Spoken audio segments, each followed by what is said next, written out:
Notre séance est consacrée à la question des internationales ouvrières face au Front populaire. Et on sait que le Front populaire, c'est ce qu'on appelle parfois un événement monde. Hein. On est dans la période où on aime beaucoup l'histoire mondiale. C'est un événement monde dont les ramifications et les répercussions se déploient sur tous les continents. En Europe, bien entendu, en dehors de la France, on le sait, c'est en Espagne, en Grèce, au Portugal, mais au-delà, la Chili et d'une certaine manière la Chine. Mais à la différence d'autres événements mondes qui ont pu être étudiés au fur et à mesure par les historiens, la différence de celle de la période que nous étudions, c'est que euh, on voit intervenir dans cette période des fronts populaires de véritables acteurs transnationaux.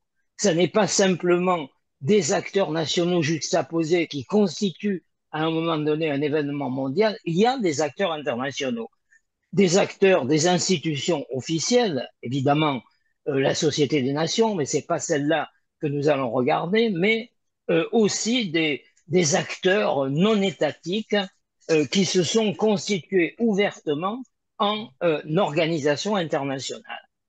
Et dans le champ plus précisément du mouvement ouvrier, on sait que, ben, par exemple, la différence de la Commune de Paris, où il y a certes une internationale qui joue un rôle, mais uniquement une internationale, dans la période du Front populaire, il y a plusieurs internationales.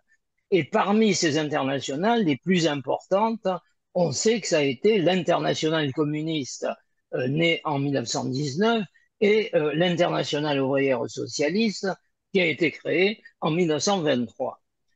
Or, la caractéristique, l'originalité et je dirais presque le paradoxe, c'est que si dans quelques cas, dont la France, les frères ennemis socialistes et communistes ont réussi à se rapprocher et même à s'unir formellement à partir de 1934, ça n'est pas le cas à l'échelon international. Les alliances de 1934-1936, elles se font malgré des refus exprimés à l'échelon international. Par exemple, Blum signe le pacte d'unité d'action PC, SFIO malgré l'avis de l'IOS et Torres ouvre l'alliance aux radicaux en octobre 1934 malgré les réticences de l'internationale communiste. Donc, à l'échelon international, il n'y aura donc pas d'équivalent des accords conclus en France. Le désaccord même, il va être, j'allais dire, définitivement entériné en 1935, c'est-à-dire avant que ne s'engage le processus qui va conduire au triomphe du Front populaire en France. Voilà donc un événement monde qui concerne des organisations internationales, directement internationales, mais des organisations qui ne réussissent pas à s'entendre, malgré la montée de plus en plus grande des périls. Et peut-être verra-t-on, mais on verra si cette suggestion peut se vérifier, peut-être verra-t-on dans cette impossibilité une raison parmi d'autres, bien sûr, parmi bien d'autres, qui explique la très faible durabilité et l'échec final de l'expérience frontiste à gauche. On sait qu'il faudra attendre la guerre, la résistance et la grande alliance amorcée en 1941 pour que revienne d'une certaine manière le phénomène d'agrégation antifasciste qui s'opère dans quelques cas mais qui ne réussit pas à l'échelle internationale. Non, pour traiter de cette question, hein, au fond, de comprendre cette impossibilité, en définitive, de déboucher à l'échelon international, on s'est tourné, nous nous sommes donc tournés vers deux spécialistes du dossier international. Adeline Blaskevich-Maison est enseignante, docteure en histoire contemporaine. Je crois qu'elle est rattachée au Centre d'histoire sociale des mondes contemporains. Hein. Sa thèse elle a porté sur l'importante figure qui était trop sous-estimée d'Albert Thomas, figure importante du socialisme français international. Euh, Elle en a tiré deux livres importants. Un premier dès 2015 sur le rôle d'Albert Thomas pendant la guerre, c'est le socialisme de guerre, et plus tard, après sa thèse soutenue en 2021, une grosse somme importante, plus ambitieuse sur Albert Thomas. Albert Thomas, une histoire du réformisme social, qui a été publiée au PUF, je crois que c'est en 2022, vous me corrigerez s'il le faut. Et elle a publié par ailleurs une immense quantité d'études sur divers aspects du socialisme européen, belge, etc., etc. Et elle est donc évidemment toute qualifiée, plus qualifiée que quiconque pour nous parler de l'international ouvrier socialiste. Quant à Serge Voulikov, il est assez connu dans l'univers de la Fondation Gabriel Péry pour que je n'ai pas besoin de m'étendre, mon cher Serge. Ça fait plus de 40 ans que Serge est immergé complètement dans les archives du communisme international. Il en a tiré un nombre, alors là, incalculable, vu son grand âge, qui est à peu près le mien, d'études érudites, et une synthèse qui a fait date sur l'international communiste, le Comintern, ou le rêve déchu du Parti mondial de la Révolution. Nos deux chercheurs vont donc nous présenter un panorama des deux internationales face au fascisme, face au Front populaire. Je crois qu'ils le feront en trois temps, c'est eux qui maîtriseront leur parcours. La phase qui précède le phénomène des Fronts populaires, donc la phase qui va jusqu'à 1934, la phase du Front populaire, des Fronts populaires à proprement parler, de 34 à 39, et ensuite le chemin que l'on dira tortueux vers la grande alliance décisive qui suit l'invasion de l'Union soviétique par les nazis. Voilà, je vais donc leur laisser la parole en commençant par Adeline Blaskevich. Donc, Adeline, je vous donne la parole. Merci beaucoup, merci pour cette présentation. Bonjour à toutes, bonjour à tous. Alors, donc je vais présenter une réflexion, on va dire, qui concerne justement la question de l'internationale ouvrière face au Front populaire. Alors peut-être pour préciser ma position, moi j'ai pas travaillé à proprement parler sur l'internationale socialiste, enfin c'est pas l'objet principal de mes travaux, mais je l'avais croisé effectivement quand j'avais croisé la figure d'Albert Thomas m'intéressant aux relations qui avaient existé entre l'internationale socialiste et l'OIT, puisque donc l'internationale socialiste se place comme les autres internationales dans le champ des organisations internationales en général et elle interagit avec des elle interagit avec des organisations qu'on peut placer dans la lignée de l'internationalisme libéral et pas simplement dans l'internationalisme ouvrier. Donc, ce que je vais faire ici, c'est, on va dire, une réflexion générale sur l'historiographie existante sur l'IOS, dans la question justement de ses liens avec le Front populaire, à la fois une historiographie marquée dans l'histoire politique, mais aussi en prenant en compte les travaux d'histoire sociale ou d'histoire sociale du politique qui permettent de penser ces solidarités internationales, de penser l'échec par en haut des fronts populaires, le haut de l'organisation, mais sans doute quand même la permanence d'un esprit de front populaire si on regarde par en bas. Alors, pour commencer mon propos, je citerai volontiers l'historienne des internationales ouvrières Annick Riegel, qui dresse un bilan, on la connaît, assez piquant, de l'incapacité de l'internationale ouvrière. Elle dit que les chefs, les leaders socialistes de l'IOS n'auraient été, je cite, que des doctrinaires impuissants qui ne trouvaient pas d'issue entre le charib fasciste et le scylla communiste. Donc, tout un programme. Donc, une fois que ceci est établi, arriver quelques décennies plus tard et essayer d'écrire l'histoire de l'internationale ouvrière socialiste face à la question des fronts populaires dans les années 30, ça revient finalement à se pencher à nouveau sur ce qui pourrait s'apparenter à une forme de double impasse historique. La première, c'est celle de l'impossible ou de la difficile unité d'action des mondes ouvriers face à une menace croissante au tournant des années 20, mais plus encore dans les années 30, qui est la menace des fascismes. Et l'autre impasse historique, c'est finalement celle de l'unité tout court, au sein d'une organisation qui, me semble-t-il, contrairement à son homologue communiste, eut bien des difficultés à adopter une position commune. Et donc, cette impasse a été longtemps, enfin, le portrait de cette impasse a été dressé à plusieurs reprises dans l'historiographie. On a aussi pu parfois considérer que l'internationalisme socialiste disparaissait finalement complètement après la tenue de sa dernière conférence à Paris en août 1933, après l'effondrement du SPD consécutif à l'arrivée des nazis qui privait l'organisation d'un de ses principaux bastions. Mais dresser l'idée, enfin, ou plutôt souscrire à l'idée de la fin de l'internationalisme, c'est oublier tout de même l'importance numérique de cette organisation. Environ 6 millions de membres affiliés au début des années 30. C'est oublier aussi sans doute l'audience politique de certains leaders et théoriciens socialistes. Alors je ne reprendrai pas forcément le terme de doctrinaire, du coup j'emploierai le mot de théoricien socialiste. Si on pense au Belge Emile van der Velde, à l'Autrichien Otto Bauer ou encore bien sûr au Français Léon Blum, figure importante de cette question des fronts populaires.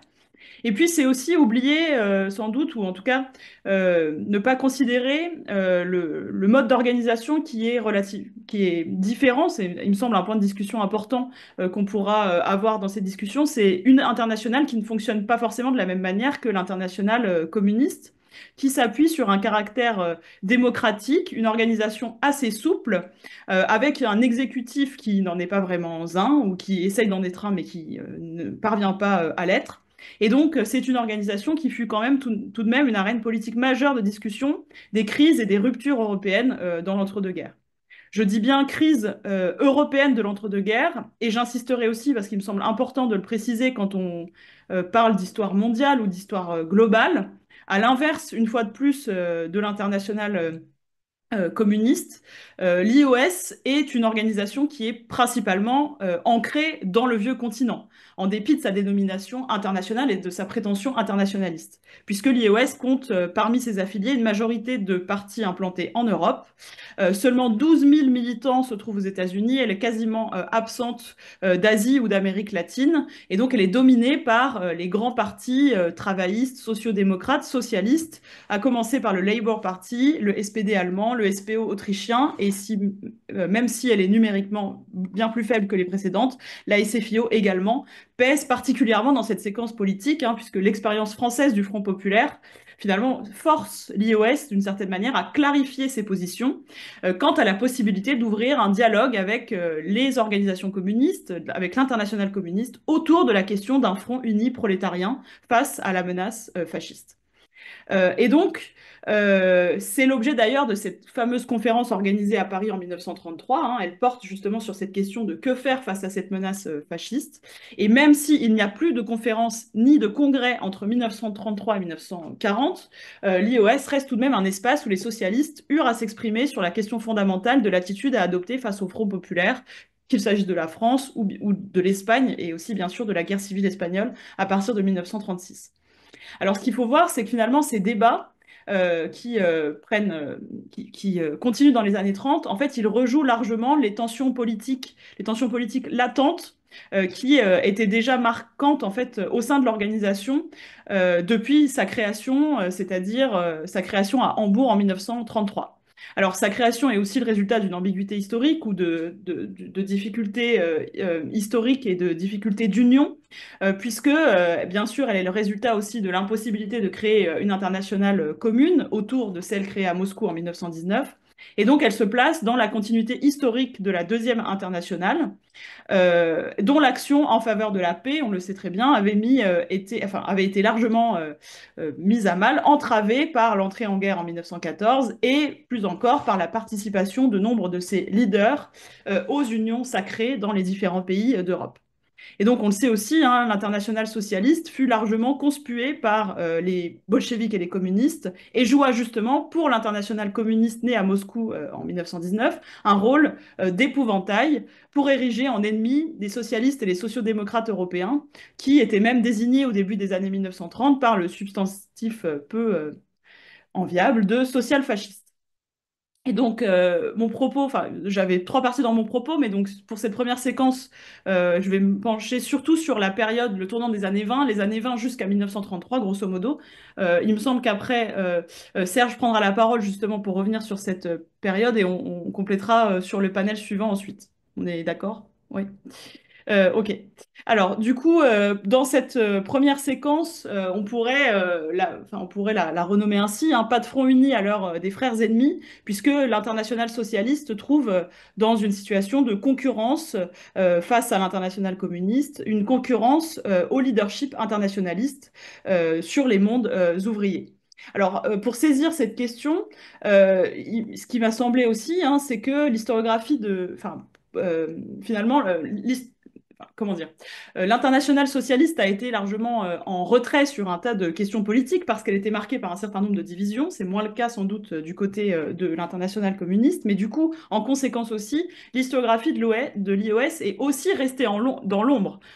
Comme l'histoire de l'IOS est restée dans l'ombre de l'histoire de l'international communiste, son historiographie également. Et à mon sens, elle mériterait sans doute d'être revisitée à l'aune des rapports récents de l'histoire globale, dont témoigne l'ouvrage que va diriger Jean Vigreux, justement sur cette question d'une histoire globale et mondiale des fronts populaires. Et alors ce relatif oubli s'explique par le contexte complexe de naissance ou de renaissance de l'internationalisme socialiste, après ce qui a longtemps été décrit comme l'échec de la Deuxième Internationale à empêcher la marche à la guerre. De surcroît, on a le sentiment aussi, lorsqu'on se penche sur l'historiographie de l'international socialiste dans l'entre-deux-guerres, on a l'impression de voir l'histoire se rejouer à nouveau.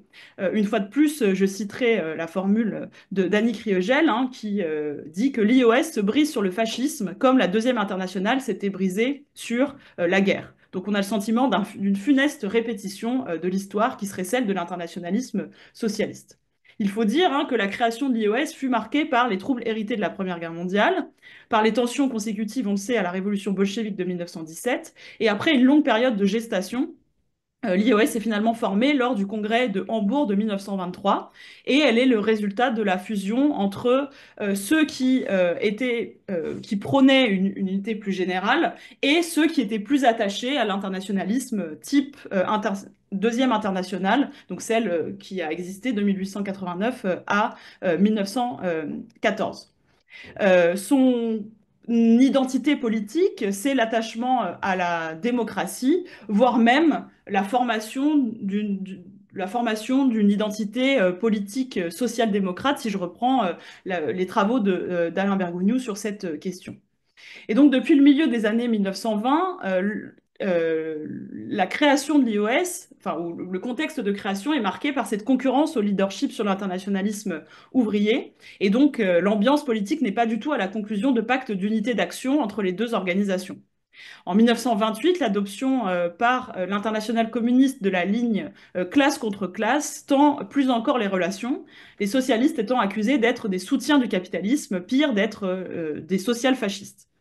Donc ces invectives réciproques ont empêché toute unité d'action du mouvement ouvrier. Et l'hostilité insurmontable entre le KPD et le SPD en Allemagne, qui a largement, on le sait, participé, ou en tout cas n'a pas pu empêcher l'ascension du parti nazi en 1933, l'a signalé dans l'histoire de manière tout à fait paradigmatique. En dépit de ces tensions croissantes, certains membres de l'international socialiste n'ont pas renoncé au rêve unitaire qui avait été formulé hein, par certains de ses membres fondateurs. Mais il s'agit surtout de groupes de personnalités qui restent assez minoritaires, qui prônent, qui essayent de prôner, tant bien que mal, une main tendue vers les organisations prolétariennes et notamment vers l'international communiste. Ces voix restent minoritaires, elles peinent à s'exprimer, mais elles peuvent tout de même s'exprimer dans une organisation qui, je l'ai dit, ne fonctionne pas comme l'international communiste à certains égards et qui ne fonctionne pas sur le modèle du centralisme démocratique. Donc, au centralisme démocratique, l'IOS oppose plutôt la démocratie décentralisée, si je puis dire. Elle se structure autour d'un comité exécutif, d'un bureau administratif, d'un secrétariat permanent, mais son objectif, c'est de permettre le dialogue entre les différents partis affiliés et elle peine à véritablement imposer une ligne qui pourrait l'emporter sur les autres. Et donc, dans ce contexte, on peut observer, on va dire, des divergences importantes qui se maintiennent jusqu'à la fin des années 1920.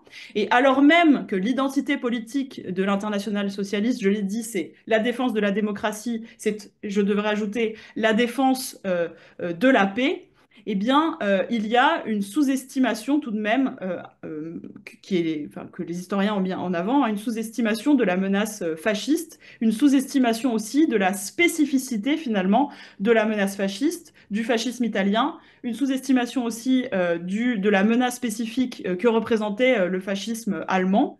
Et donc, même pour Otto Bauer, dont les vues sont pénétrantes sur bien d'autres aspects, il estime encore, hein, que finalement le nazisme n'est que finalement un des avatars du capitalisme, hein. Il dit qu'il est commandé par la violente industrie lourde allemande et dirigé par les valets de la réaction, une analyse qui ne diffère pas en réalité fondamentalement de celle des communistes qui voient aussi, hein, de leur côté dans le fascisme allemand un avatar du grand capital. Et donc on a cette situation un petit peu paradoxale, hein, de tentative, enfin en tout cas de volonté d'union mais qui reste extrêmement minoritaire, de domination des invectives réciproques entre les deux organisations. Et il faut attendre donc le tournant de 1933, c'est-à-dire l'arrivée d'Hitler au pouvoir, la chute et l'effondrement du SPD, pour que l'internationale ouvrière socialiste, eh bien, finalement, cherche à clarifier ses positions et revienne aussi, hein, sur son incapacité, ou tente de revenir sur son incapacité à avoir perçu cette menace croissante. Alors du coup, je vais peut-être m'arrêter là pour la première partie. Je laisse un suspense, hein, on est avant 1933, pour laisser la parole donc à Serge peut-être. Bonjour à tout le monde. Comme Adeline, je vais dans un premier temps présenter un petit peu la situation de l'internationale communiste et du Front populaire. Vous voyez, moi pour l'internationale communiste, la question du Front populaire, c'est quelque chose qui, en quelque sorte, se pose sur une moyenne période. Euh, En fait, c'est après 33 que ça arrive, mais il faut remonter un petit peu avant, de la même manière que Adeline l'a fait pour l'IOS. Et une des questions qui est évidemment posée, c'est ce qu'on pourrait appeler la focale avec laquelle on regarde les choses. Il y a vraiment des phénomènes d'interaction limitée, mais d'interaction croissante entre organisations internationales et sections nationales, avec des effets extrêmement inégaux et variables. En fait, entre les deux internationales, on va y revenir, comme le dit Adeline, il y a un passif et une histoire qui pèsent et qui expliquent une partie des difficultés. Moi, en ce qui me concerne, j'ai fait un découpage chronologique dont vous voyez la trame. Alors, le premier temps, pour moi, c'est le moment du tournant. Là où Adeline arrive en 33, on est devant, pour le Comintern, une situation, euh, une situation qui apparaît du point de vue de l'international communiste comme complètement bloquée. Bloqué au sens où il y a, et là je pense que effectivement il y a une manière d'analyser la catastrophe allemande qui, du point de vue théorique et du point de vue de l'analyse historique, curieusement, a des relations avec l'analyse au moins de l'austromarxisme et de Otto Bauer. C'est-à-dire que depuis depuis les débats qui ont eu lieu dans l'Internationale communiste à propos de la situation italienne des phénomènes qui se sont passés après 1929-28, l'affaire Matteotti, puis les débats sur la situation italienne, le fascisme est essentiellement vu comme un signe de dégénérescence du capitalisme qui prépare la prochaine révolution, le prochain cycle de guerre et de révolution. Cette ligne a été en quelque sorte confortée par une analyse internationale de ce qu'on pourrait appeler la conjonction entre la crise économique mondiale du capitalisme et fasciste ou nazi. Dans les réunions de l'internationale communiste de 1930 à 1933, on a, de ce point de vue, une analyse qui est en quelque sorte, certains on dit qu'elle était en quelque sorte apocalyptique, qu'on prévoyait la fin des temps du capitalisme à travers la crise économique et la montée des régimes autoritaires.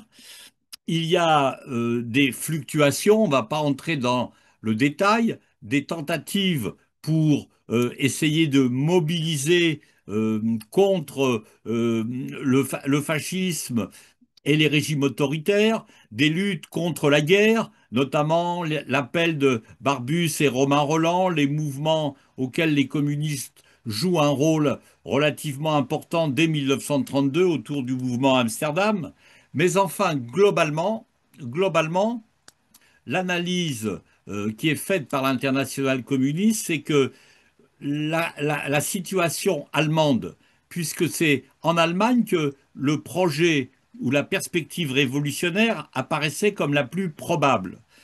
Et là où le Parti communiste allemand avait connu des difficultés et où il se renforce au début des années 30 à travers notamment les rangs des chômeurs et dans une lutte extrêmement frontale, effectivement, avec les socialistes et le SPD qui, d'une façon ou d'une autre, participent après avoir dirigé le gouvernement de la fin de la République, enfin la fin des années 20 de la République de Weimar, soutient dans des alliances le centre catholique, le Centrum, et au moment de l'élection présidentielle de 1932, il maintient une position qui est une position de retrait et de refus d'alliance avec les communistes contre Hitler au profit finalement de Hindenburg. Donc, divergence profonde entre socialistes et communistes. Quand la catastrophe, euh, l'arrivée de Hitler au pouvoir, c'est une chose, mais derrière, il y a l'interdiction des partis ouvriers, communistes et socialistes dès le mois de mars 1933 et l'incendie du Reichstag. Eh bien, l'internationale communiste considère que la responsabilité principale de la défaite n'est pas de son côté, mais du côté de la social-démocratie.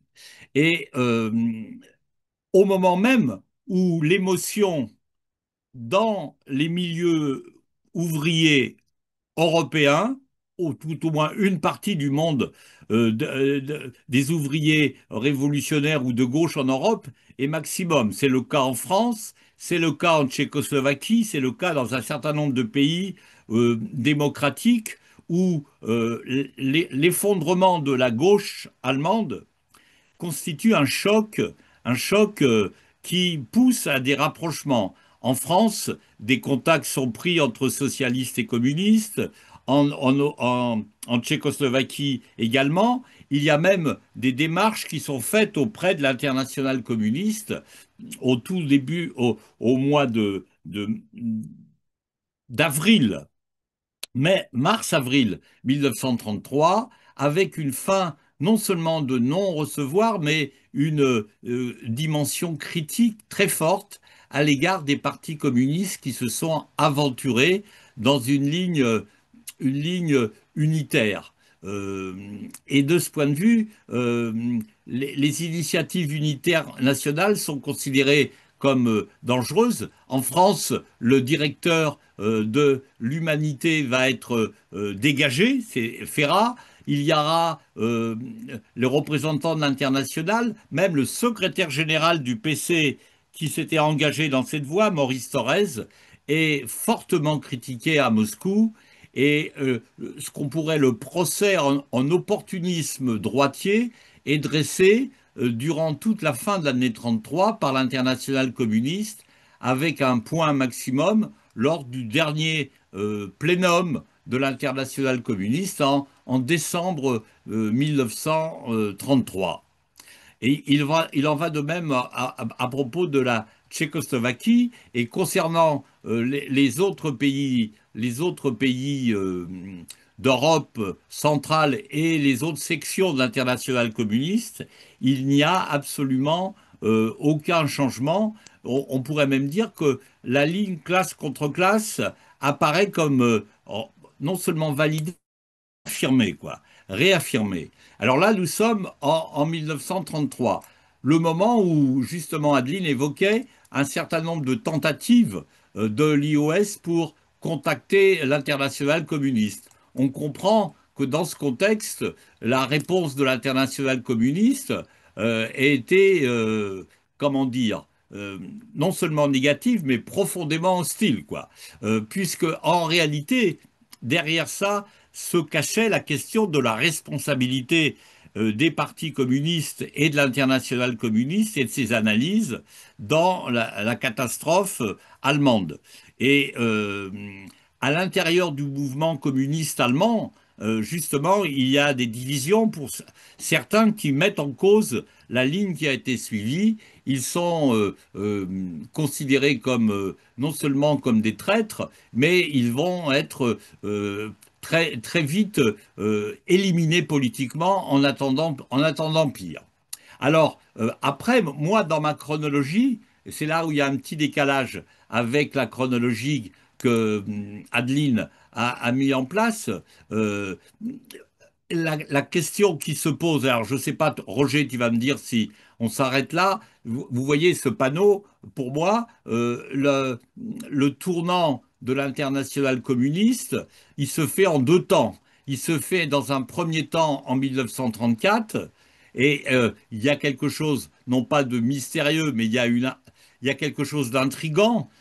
Pourquoi il se fait et finalement il s'accélère en 34, mais sur un mode traditionnel, et en 35 sur un mode qu'on pourrait appeler d'une certaine manière un peu innovateur. C'est-à-dire, en gros, 34, l'internationale communiste s'engage sur le front unique, abandonné, comme le disait Adeline, depuis 1923, finalement, et retrouve les accents du front unique. Mais ensuite, après nombreuses réserves, hésitations, l'internationale communiste, accepte un nouveau projet qui est quand même différent et qui va en quelque sorte marquer, sinon une rupture, une inflexion assez forte, celle du Front populaire. Alors peut-être, Roger, est-ce que je Peut-être on m'arrête voit ça là ou je après. continue Ouais. ou je m'arrête là pour la discussion et je reprendrai après? Mais peut-être on peut s'arrêter là parce que je pense que ce que tu indiquais, c'est-à-dire 35, on est Voilà. dans la période Front populaire et là, c'est d'autres questions qui se posent. On peut peut-être s'en tenir là euh, pour comme on l'avait dit, un premier temps. Je vous signale une question pour l'instant qui est un peu particulière. C'est une question de notre ami Gérard Guaidé qui pose la question de l'international syndical rouge face à la stratégie du Front populaire. Est-ce que ça a un rôle?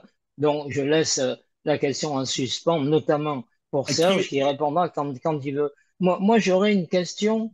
je euh, suis prêt à répondre, hein, je suis prêt à d'accord, répondre. ok, Hein. ok. Mais moi j'aurais une Ah, question portant plus précisément sur les deux internationales. Et j'allais presque dire de façon croisée. bien, Dans vas-y. On t'entend l'impossibilité. plus là, tu bloques. Ah non, non, non. Tout le monde m'entend sinon? Oui. Mais tu Donc, as eu un petit moment d'arrêt sur image. Mais enfin, là, ça ah, va. ça alors, c'est la technique, là, je n'y peux rien. Là. Oui, donc, ça porte sur les deux Attends, il faut que internationales. Dans j'ai les consignes d'arrêter le l'impossibilité, partage.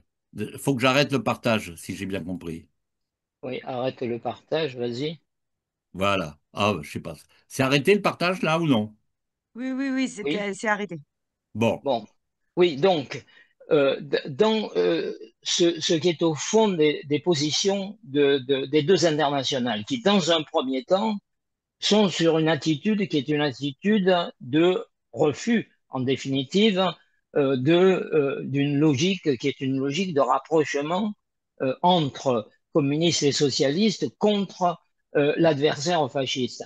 Est-ce que pour comprendre ce blocage, en tout cas à l'échelle internationale, est-ce que ça ne tient pas en partie à ce que sont les deux internationales et qui, dans les deux internationales, au fond, joue le rôle dominant. Dans le cas de l'IOS, il ne faut pas oublier que ceux qui donnent le ton, Adeline, vous avez cité évidemment les cas de Van der Velde, de Bauer, etc. Mais ce qui compte dans l'IOS, c'est le Parti travailliste, ce sont les travaillistes britanniques Bien et les sûr. socialistes allemands. Or, les travaillistes britanniques ont, comme j'allais presque dire les Britanniques en général, une attitude à l'égard de la Russie soviétique qui est de l'hostilité radicale et qui va s'exercer évidemment jusque au déclenchement de la guerre et même jusqu'en 1941.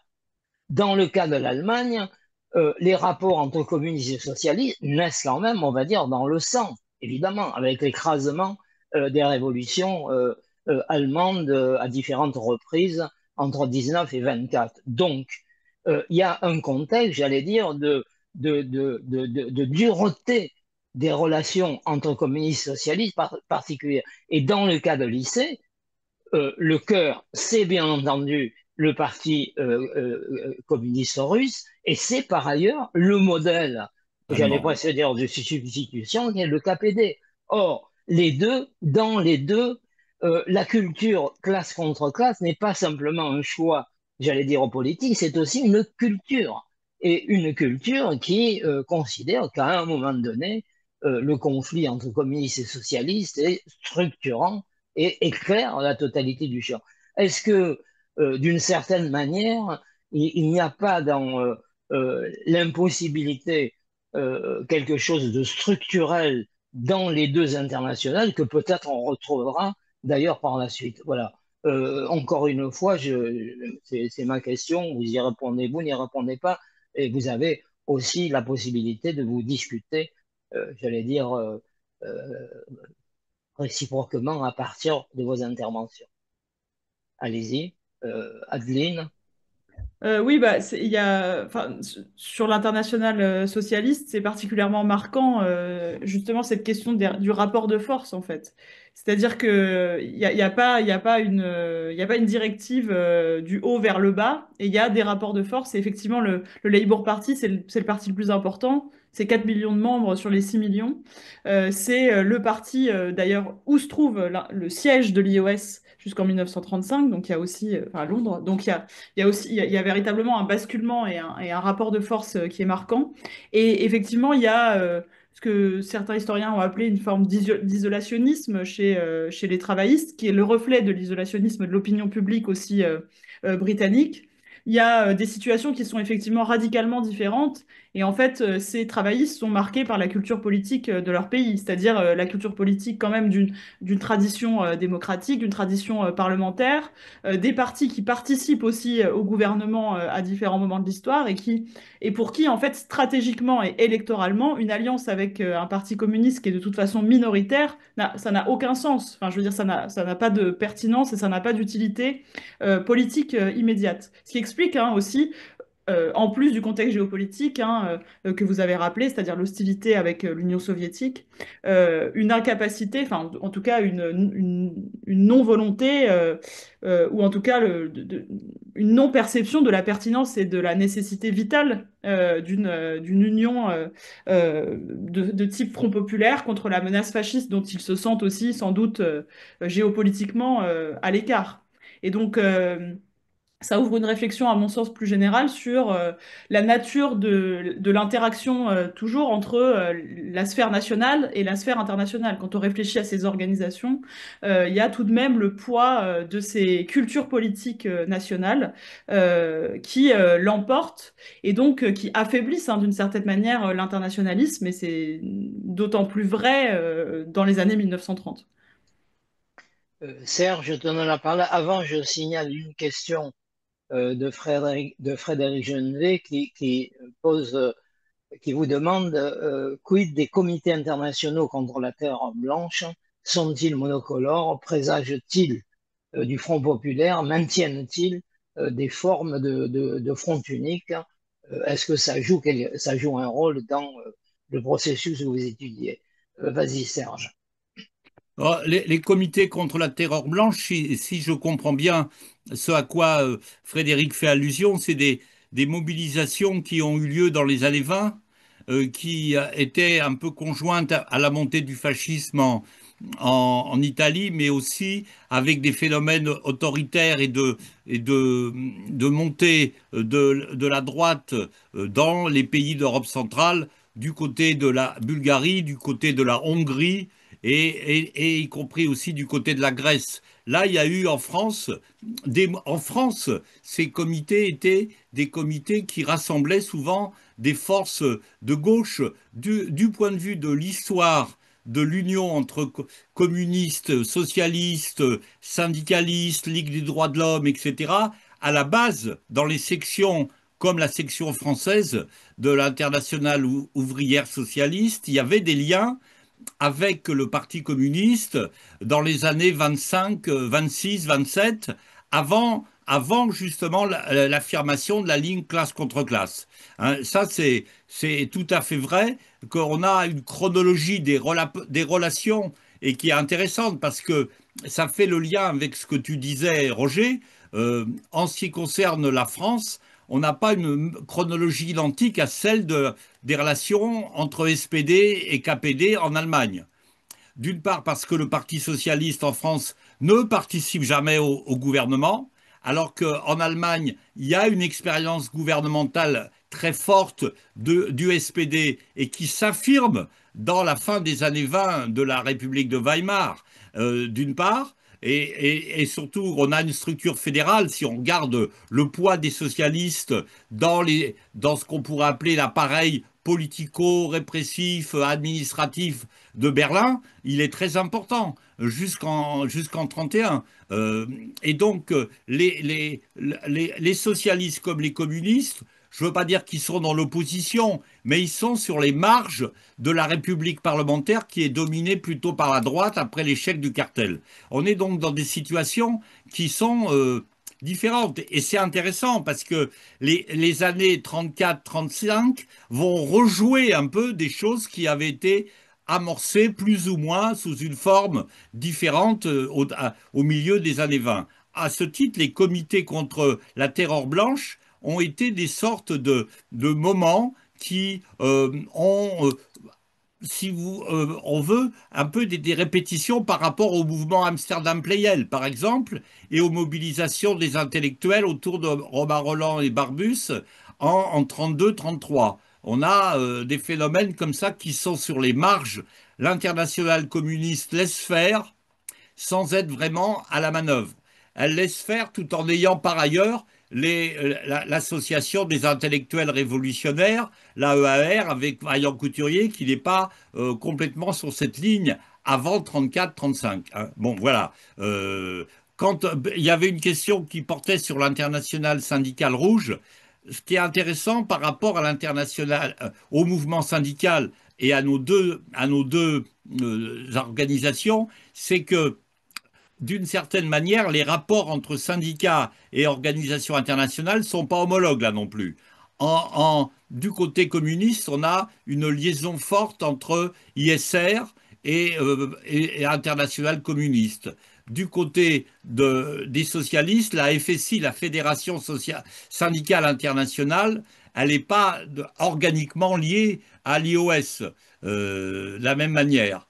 Mais il n'en reste pas moins qu'il y a un phénomène sur lequel on reviendra peut-être, c'est qu'à un moment donné, le mouvement communiste international va progressivement dissoudre les organisations dites auxiliaires et l'internationale syndicale rouge cesse son activité réelle aussi avec la catastrophe allemande. L'ISR, à son dernier congrès en 1931, avait envisagé des syndicats rouges qui faisaient scission par rapport aux syndicats dits réformistes et regroupaient des communistes finalement en chômeurs.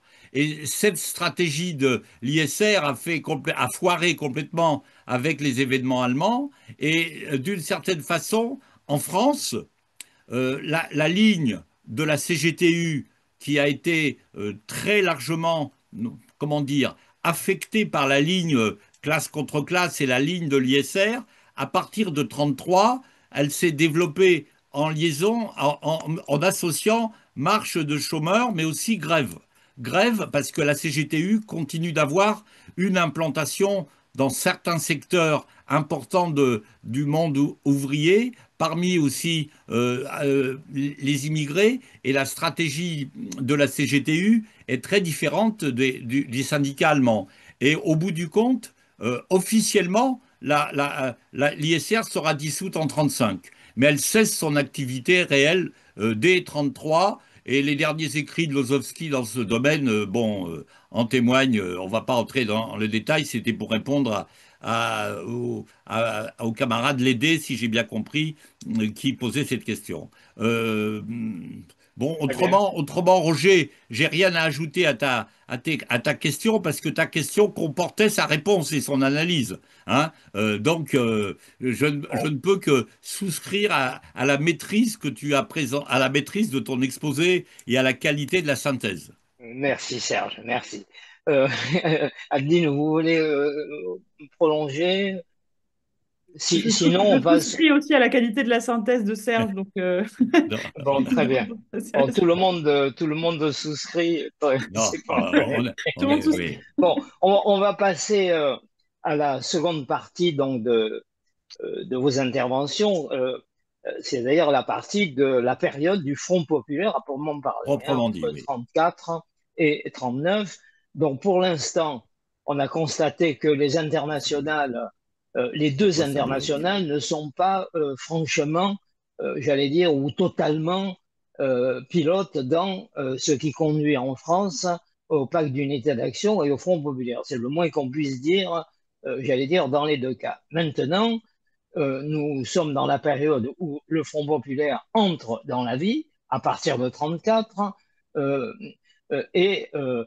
je vais vous redonner la parole, d'abord évidemment à Adeline, pour nous dire donc comment, face au Front populaire tel qu'il existe, les deux internationales vont réagir, évidemment de façon différente, mais comme on l'avait dit au départ, avec le même résultat, c'est-à-dire J'ai au eu bout une du coupure, compte, hein. Excusez-moi, j'ai eu un une échec. coupure, hein, forte Oui, là. eh ben, manifestement pas pour tout le monde, Serge. Donc là, il a dû y Bon, avoir.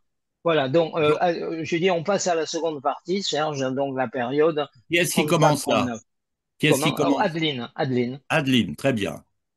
Oui, alors du Allez-y, coup, je vais Adeline. peut-être revenir quand même sur enfin, revenir un peu en arrière, mais parce que justement, effectivement, les chronologies sont pas exactement les mêmes. Enfin, c'est-à-dire que Non. le moment véritablement où enfin, il y a l'initiative, en fait, l'initiative d'une liaison entre l'international socialiste et l'international communiste vient de l'IOS, justement, dès après la catastrophe allemande.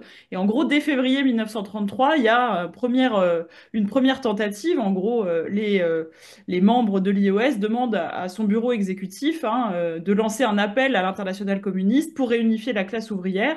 Mais bien sûr, vu que le revirement tactique de l'international communiste n'a pas encore eu lieu, Serge l'a dit, hein, Moscou dit non, quoi, globalement, donc répond par une forme non-recevoir. Mais du coup, là, on voit que ça rejoue aussi finalement la question du renvoi de la responsabilité entre l'une et l'autre, parce que ça permet à l'exécutif de l'IOS de demander à ses partis membres de légitimement ne pas entrer en négociation unilatérale avec les partis communistes de leur pays, étant donné le refus qui a été C'est proposé ça. par Moscou. Et donc, en fait, c'est dès 1933, enfin là où vraiment les stratégies et les positions plutôt divergentes au sein de l'IOS sont données à voir finalement au monde, c'est lors justement eh bien, de la conférence qui est la dernière donc, de ces conférences. Alors déjà, à noter que c'est pas un congrès, c'est une conférence, donc ça a une valeur qui est moins déterminante également, donc ça vient clarifier des positions. Et donc là, il faut peut-être montrer qu'il y a trois positions différentes, avant même de parler de 1934, parce que c'est important de le dire avant de parler de ce qui va se passer en 1934. Donc il y a effectivement donc le débat est le suivant, hein, lors de la conférence de Paris d'août 1933, donc a été extrêmement bien relaté par un article de Gilles Vergnon hein, sur justement la dernière conférence. Et donc la thématique de la conférence, c'est la stratégie et la tactique du mouvement ouvrier international dans les temps de réaction fasciste, je cite. Et là, on voit trois types de positions possibles. Bon, c'est assez classique hein, chez les socialistes, la droite, la gauche, le centre. Et donc, la position de droite, c'est celle qui est incarnée justement par les travaillistes, on en parlait juste avant, qui rejette toute proposition de rencontre bilatérale avec les partis communistes nationaux, tant qu'il n'y aura pas d'accord général conclu entre les deux internationales. C'est toujours des positions assez faciles, puisqu'ils sont suffisamment puissants pour savoir que ça ne sera pas possible, et donc ils s'en remettent à une décision de l'international qui domine au fond. C'est une position qui est soutenue aussi par d'autres partis sociaux-démocrates, en l'occurrence les partis scandinaves. C'est des situations aussi intéressantes, hein, où c'est l'expérience aussi du pouvoir pour une partie d'entre eux, hein, dans ces expériences social-démocrates, des partis communistes qui sont aussi assez minoritaires, et donc il n'y a pas de nécessité non plus pour eux eh bien, d'entrer en contact avec ces organisations communistes, et ils sont animés aussi, hein, par des formes d'anti-bolchevisme et d'anticommunisme assez virulents. Mais en face de cette position, la position plus à droite, il y a une position de gauche qui avait en fait tenté de se faire entendre dans les années 20, qui pouvait pas se faire entendre au moment de l'explosion finalement de la doctrine classe contre classe, qui rendait moins audible cette position. C'est une position qui est portée par la gauche. Donc à gauche, on trouve certains socialistes polonais, certains socialistes italiens, certains suisses, la gauche de la SFIO, donc la gauche du Parti socialiste français, la gauche du POB, du Parti ouvrier belge, qui sont plutôt favorables justement à des modes d'action plus révolutionnaires, ce qui veut dire aussi la possibilité eh bien, d'entrer en contact avec les organisations communistes. Et puis, je l'ai dit, un classique socialiste, une position centriste et incarnée par Otto Bauer, justement, qui est favorable, bien sûr, là c'est aussi lié à la situation particulière autrichienne, enfin ça va s'accélérer en 1934, mais qui se montre favorable au combat antifasciste, donc qui met véritablement en avant l'identité antifasciste du socialisme, enfin pas avant, mais pour les travaillistes, l'identité démocratique est sans doute plus importante que l'identité antifasciste, mais pour des gens comme Bauer, le combat antifasciste est très important, et qui propose un front commun potentiel, mais à condition que les communistes cessent leur attaque constante contre la social-démocratie. On est donc encore avant le tournant de 34-35. Et donc, pour ne pas faire exploser finalement une organisation dont on voit que les points de vue sont divergents, une résolution de compromis est adoptée, hein, qui propose d'utiliser, je cite, tous les moyens appropriés pour encourager le Front uni, sans toutefois préciser la nature de ces moyens.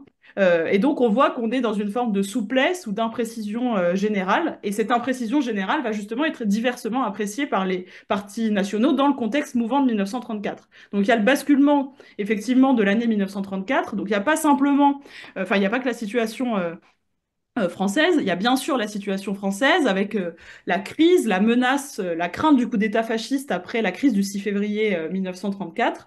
Et donc finalement là, c'est pas la renationalisation, mais quand même le retour des logiques nationales qui l'emportent, et la SFIO qui prend l'initiative, hein, contre la position un peu vague de l'exécutif de l'IOS de signer le fameux pacte d'unité d'action avec le PCF, donc en juillet 1934. Et donc, finalement, la confrontation de l'international socialiste avec ces mots d'ordre du Front uni, elle est révélatrice de son mode de fonctionnement qui n'est pas vertical, qui n'est pas centralisé. Et finalement, le contexte charnière des années 34-35 nous montre qu'on est dans que c'est véritablement la prise d'initiative d'une section nationale qui contribue à faire bouger timidement la direction politique de l'international, et c'est pas l'inverse qui se passe. À cela s'ajoute bien sûr le contexte pressant de 1934, hein, le coup d'État de Dollfuss en Autriche, l'écrasement consécutif de l'insurrection ouvrière donc au début de l'année 1934, pardon, la répression de la révolte des Asturies aussi en Espagne la même année, contribuent tout de même à accélérer la prise de conscience de la nécessité d'une action commune et à donc remettre en avant, hein, l'identité antifasciste du socialisme. Et donc, c'est du fait, hein, de la pression des événements et aussi de la pression de la situation française qu'est organisée à Bruxelles en octobre 1934 la première grande initiative historique de rencontre entre deux leaders de l'international communiste, Marcel Cachin et Maurice Thorez d'un côté, et deux leaders de l'IOS de l'autre, hein, Adler et Van der Velde, qui est la première initiative historique à l'échelle véritablement des directions de l'international. Mais après cette rencontre, finalement, L'exécutif de l'IOS se réunit en novembre, mais ne parvient pas non plus à faire adopter un vote sur la question. Donc il y a toujours des freins à cette initiative d'ensemble. Et finalement, liberté totale est laissée au Parti socialiste affilié d'entrer en relation ou non avec les organisations communistes de leur pays. Donc là, on voit bien comment l'internationalisme socialiste bégaye tout de même et peine à affirmer une position commune. Et ça n'ira que croissant dans les années suivantes. Donc je reprends au moment où Adeline évoque la situation en 1934. Moi, j'ai introduit le contexte international. Je vois que j'ai fait des fautes, mais enfin bon. Pour une part, il y a un jeu du côté du Comintern entre l'international communiste et la diplomatie soviétique, hein. Ça, c'est évident. Je ne développe pas, mais c'est quand même tout à fait important. Et pour une part, le tournant tactique du mois de juin-juillet 34 est lié à la fois au procès Dimitrov, à l'arrivée de Dimitrov et à l'échec relatif des nazis.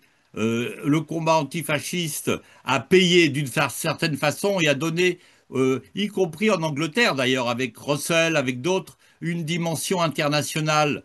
Et puis d'autre part, il y a aussi la diplomatie soviétique ancienne qui est en échec dans ses rapports avec la Pologne, avec l'Allemagne aussi, puisqu'il y avait toute une diplomatie soviétique d'alliance avec l'Allemagne. Tout ça est rompu et au congrès du Parti communiste soviétique au printemps 34, Kirov, avant d'être peu de temps après assassiné, fait applaudir l'idée d'une politique anti-nazie, antifasciste. Ce qu'il faut dire aussi, c'est qu'il y a un rapprochement diplomatique avec la France, avec Barthou et avec la diplomatie française. Et enfin, il y a dans le PCF tout un courant qui est pour l'unité et qui, en quelque sorte, prend le contre-pied de l'orientation internationale. Et Doriot s'est fait, en quelque sorte, le personnage emblématique de cette opposition et qui affecte une partie des cadres du parti. Dans ce contexte-là, le revirement tactique de l'internationale communiste, en appelant Thorez à Moscou, avec Manouilski et Dimitrov, c'est de renouer avec l'idée du front unique, et notamment autour de la défense de Thälmann, du dirigeant communiste allemand, une manière de, en quelque sorte, affirmer qu'il n'y a pas de tournant, mais qu'il y a une continuité, alors qu'il y a évidemment un tournant. Et on explique à Thorez, qui s'était fait taper sur les doigts l'année précédente, qu'il faut reprendre les contacts avec les socialistes. Et dans le Parti socialiste, la Fédération de la Seine, toute la gauche du Parti socialiste, derrière Zyromski et d'autres, hein, vont se trouver d'accord pour l'idée d'un front unique qui renoue avec ce qui s'était passé 10 ans avant en France autour des tentatives de front unique. Et ce qui est intéressant, c'est que pour des raisons politiques et culturelles, en France, le front unique, et ça c'est, on n'en a pas parlé, mais la configuration des groupes sociaux et de la politique française est très différente de celle de l'Europe du Nord ou celle du monde britannique. C'est-à-dire que là, on a un système d'alliance qui est autour de la République, de la droite et de la gauche, mais qui implique que le mouvement ouvrier français est minoritaire dans les rapports de force politiques s'il ne fait pas d'alliance avec le reste de la gauche. D'où l'idée du Front populaire. Le mot d'ordre de Front populaire est lancé par Cachin et Thorez à l'automne 1934 et suscite des réserves à l'internationale communiste. Les archives nous montrent que pendant 6 mois, les dirigeants de l'internationale communiste, en quelque sorte, sont impressionnés par ce qui se passe en France et en même temps très réticents à l'égard d'un élargissement d'alliance. Et le paradoxe, c'est que eux, ils restent en réserve, Et le rôle qu'ils attribuent à Cachin et à Torres, d'ailleurs, est intéressant. Dans les prises de contact avec l'IOS, on aurait pu imaginer que ce soit des dirigeants de l'internationale communiste qui prennent contact avec Van der Velde et avec les dirigeants de l'internationale socialiste. Ils demandent aux Français de s'en occuper. Hein, vous voyez, c'est quelque chose qui est très significatif. Ils ne veulent pas, d'une certaine façon, s'engager davantage. Ils le font par l'intermédiaire des Français. Et pour ce qu'on pourrait appeler la, le basculement stratégique, il date du printemps 35 et de l'été 35. C'est à ce moment-là que on a les archives qui montrent les décisions internes. Le mot d'ordre de Front populaire antifasciste est accepté pour préparer le nouveau congrès. Parce que à l'ordre du jour du congrès, qui avait été décidé en 34, ça n'y était pas du tout. C'est seulement au printemps 35. Alors, les facteurs internationaux, locaux, la situation française, toute une série de facteurs ont joué. En même temps, on voit que Staline reste dans l'ombre. Staline n'apparaît jamais. C'est la personnalité de Dimitrov qui est au premier plan. Et puis, en même temps, le 7e congrès de l'Internationale qui se tient en juillet-août 35 est un congrès qui va en quelque sorte diffuser de manière internationale le nouveau mot d'ordre, mais le Congrès lui-même est traversé par des contradictions et des tensions très nettes. C'est William Pitt qui fait et Ulbricht qui font la situation allemande, et sur l'analyse de la situation allemande, ils n'ont pas bougé d'un iota. Hein, la responsabilité est engagée du côté de la social-démocratie, la ligne classe contre classe n'est pas mise en cause. Manwilski fait l'analyse de la situation soviétique, il célèbre le congrès des vainqueurs, la collectivisation, il célèbre Staline, rien ne bouge. Les deux rapports où on voit des bougées, c'est celui de Togliatti, d'Ercoli, sur la question de la guerre et de la paix, qui fait un bouger en disant maintenant, il ne faut pas se battre simplement contre la guerre, il faut essayer de se battre pour la paix. C'est pas du détail. C'est pas du détail. Parce que ça présente une sorte de conception plus optimiste du rassemblement. C'est-à-dire que la guerre n'est pas inévitable immédiatement. On peut lutter pour la paix. Mais le fond malgré tout, l'originalité, c'est le rapport de Dimitrov. Et Dimitrov qui fait une critique de ce qu'a été la politique communiste en oubliant la question nationale, en oubliant la question des alliances et en mettant en avant l'idée que la démocratie antifasciste ne peut pas s'identifier à simplement la démocratie bourgeoise. Donc il introduit, il garde le concept de responsabilité du grand capital dans le nazisme, mais en même temps, il arrive à introduire l'idée que le grand capital n'est pas toute la classe bourgeoise et qu'il peut y avoir des alliances entre le mouvement ouvrier et des catégories qui sont des catégories qui se retrouvent dans des mots d'ordre de défense à la fois patriotique et démocratique. Et en ce sens, c'est lui qui est porteur du projet de Front populaire.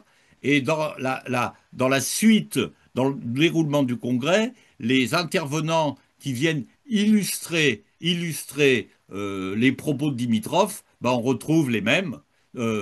Cachin, qui évoque la tradition de la Révolution française, de la République, des élections municipales, et on trouve Maurice Thorez qui, dans un style plus cominternien, va lancer les thèmes de lutter pour le pain et la paix, pour reprendre des mots d'ordre qui sont des mots d'ordre issus d'une sorte de bolchevisme digéré à la française, en quelque sorte en mettant en avant l'idée du peuple, en mettant en avant l'idée des revendications communes, et, et même, il dit que les communistes sont prêts à soutenir un gouvernement antifasciste, et il envisage la possibilité d'entrer dans une alliance avec le reste de la gauche parlementaire. Vous voyez, il va très loin, il va se faire taper sur les doigts très vite dans la fin du congrès et au lendemain du congrès.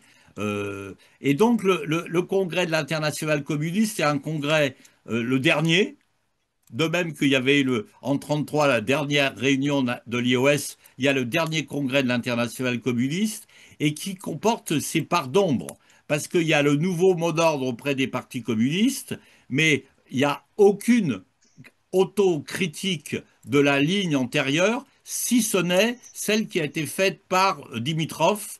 Les autres dirigeants de l'internationale communiste, eux, ont laissé les choses de côté. Voilà à peu près ce que je voulais dire pour cette période, pour ce tournant.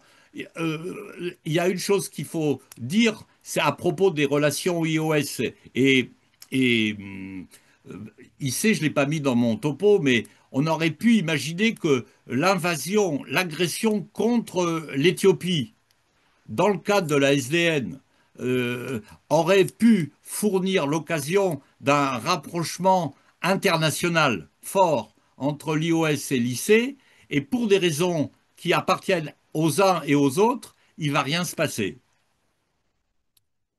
Ça va, Roger, je m'arrête là Très peut-être. bien. Oui, si tu veux, mais Mais non, mais j'ai une c'est question. toi qui gères, hein, mon cher. Eh bien, donc dans ce cas-là, on s'arrête provisoirement, mais j'ai une question. Il y a une question euh, qui vient de Jean Vigreux, qui dit par rapport à ces enjeux tactiques et chronologiques qui sont justes et très bien présentés, l'onde de choc de l'arrivée d'Hitler au pouvoir, avec l'effondrement du modèle du mouvement ouvrier qu'incarnait l'Allemagne, n'est-ce pas là la cause essentielle du rapprochement à la base, plus qu'une alliance au sommet, ou pour le dire autrement, la prise de conscience qu'il faut une riposte. Au fond, la question que pose Jean, c'est euh, est-ce que dans ce qui conduit au Front populaire, notamment dans le cas français, la question de la pression de la Oh, base je t'en n'est prie. pas d'une certaine manière au moins aussi importante que ce qui se passe au sommet.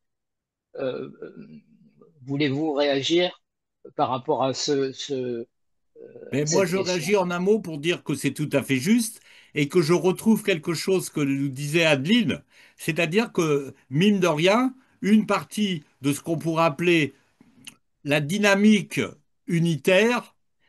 Et alors, c'est un autre type de dynamique unitaire que le front unique, mais la dynamique unitaire, elle se fait dans un cadre national.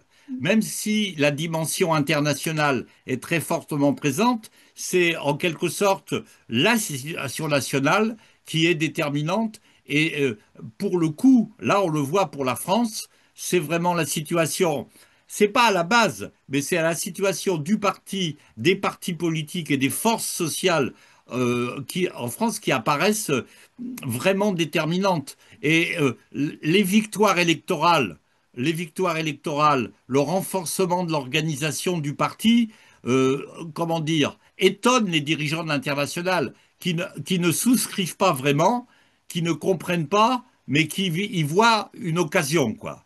Et donc, on a une inversion dans ce qu'on pourrait appeler les dynamiques motrices, quoi. Je suis tout à fait d'accord.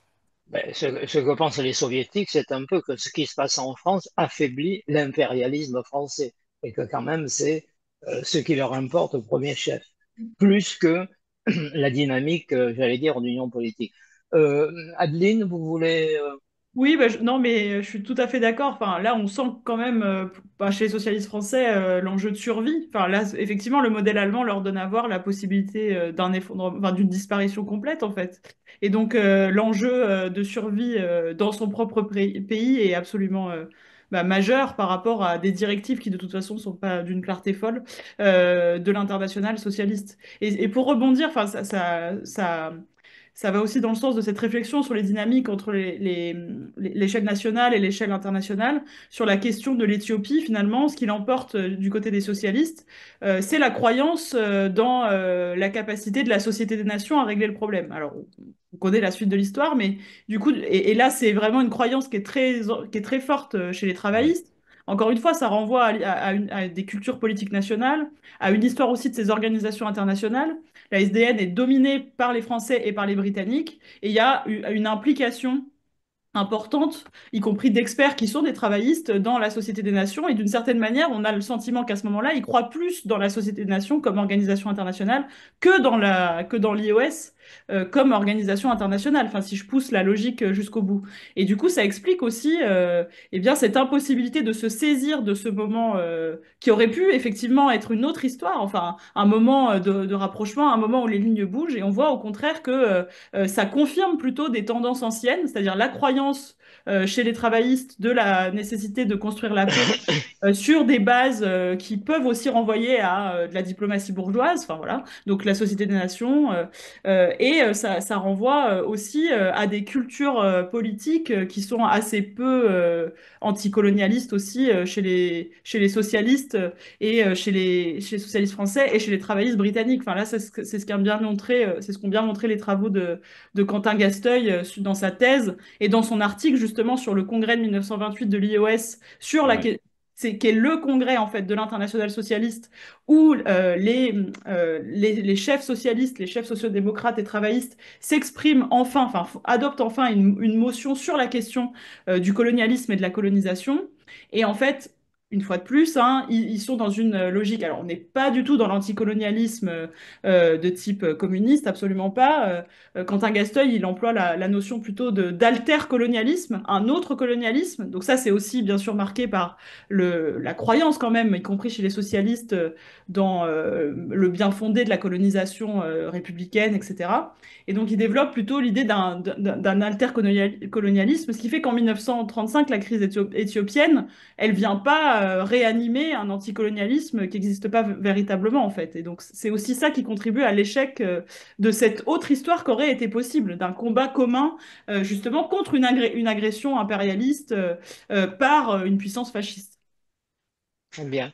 On passe peut-être donc au troisième moment, même si on pourra revenir sur des choses un peu transversales par la suite. Je vous redonne la parole, Adeline. Oui, alors du coup sur la période plutôt post 34-36 quoi, sur oui la capacité finalement, enfin les divisions qui vont croissant en fait au sein de l'international socialiste. Et là, bah, ça répond aussi, ça reprend aussi la thématique qui a été abordée par Jean Vigreux dans sa question, c'est-à-dire finalement ce qu'on observe, en tout cas ce que l'historiographie a bien montré sur la question de l'international socialiste, c'est que finalement on a une logique entre 1933-34 et jusqu'au déclenchement de la Seconde Guerre mondiale, qui est une logique finalement de renationalisation de l'internationalisme. Et en fait, c'est Adler lui-même qui parle de nationalisation de l'international.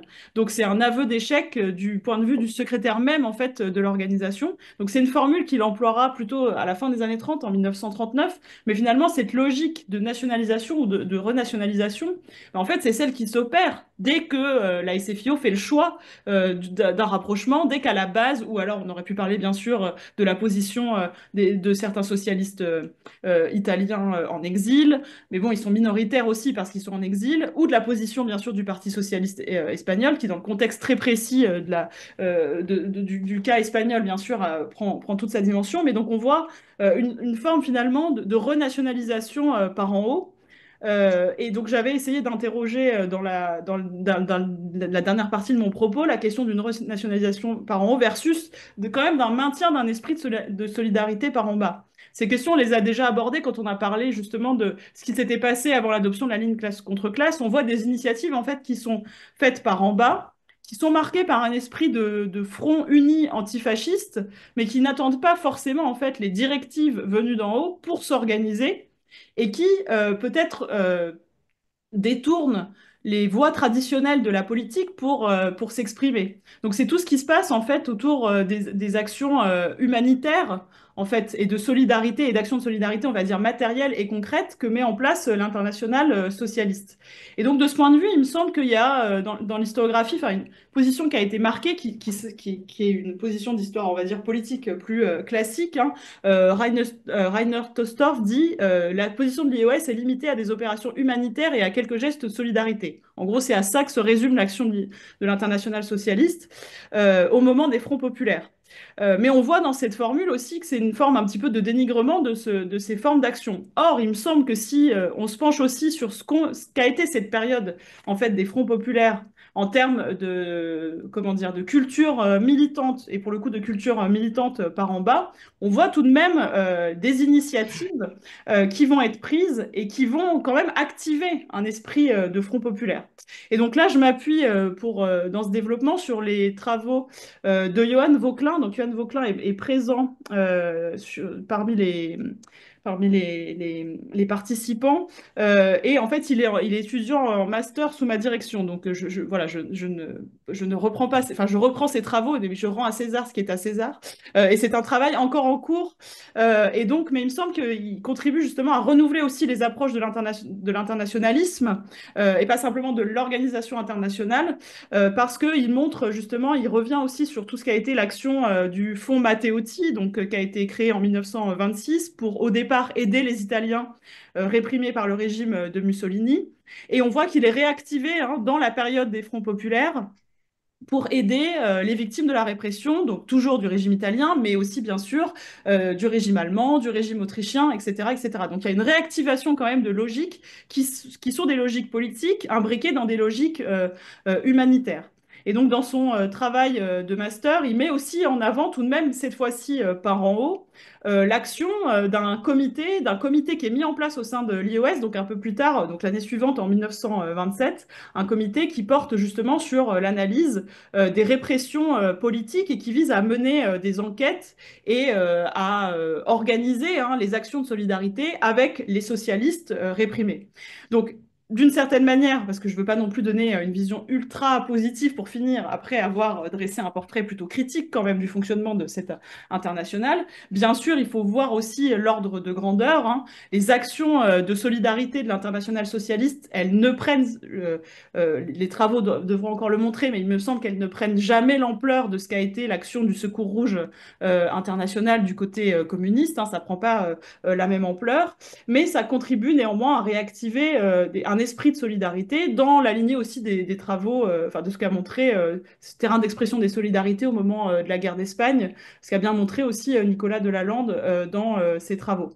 Donc finalement, il y a tout de même une fois qu'il y a une forme de renationalisation par en haut et que finalement chacun fait un peu comme il l'entend dans son pays en fonction de l'évolution de la situation nationale, malgré tout, il y a la persistance hein, de mots d'ordre de solidarité antifasciste et qui s'organisent par en bas.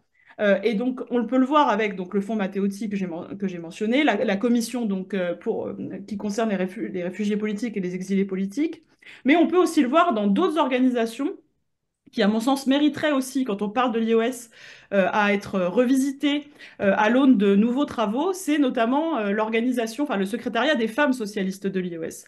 Parce que il existe donc ce secrétariat des femmes socialistes qui tend en fait à réactiver ce mot d'ordre de journée internationale des femmes, donc sur le modèle de ce qui avait été lancé par Clara Zetkin avant la Première Guerre mondiale. Et en fait, cette action des femmes socialistes au niveau du secrétariat de l'international continue à exister hein, jusqu'à la veille de la Seconde Guerre mondiale et tend à faire de cette journée internationale des femmes ou semaine internationale des femmes un moment de mobilisation antifasciste important, avec hein, la possibilité aussi de bras tendus avec des militants qui ne sont pas forcément affiliés au Parti socialiste, mais qui peuvent aussi venir graviter hein, dans d'autres organisations.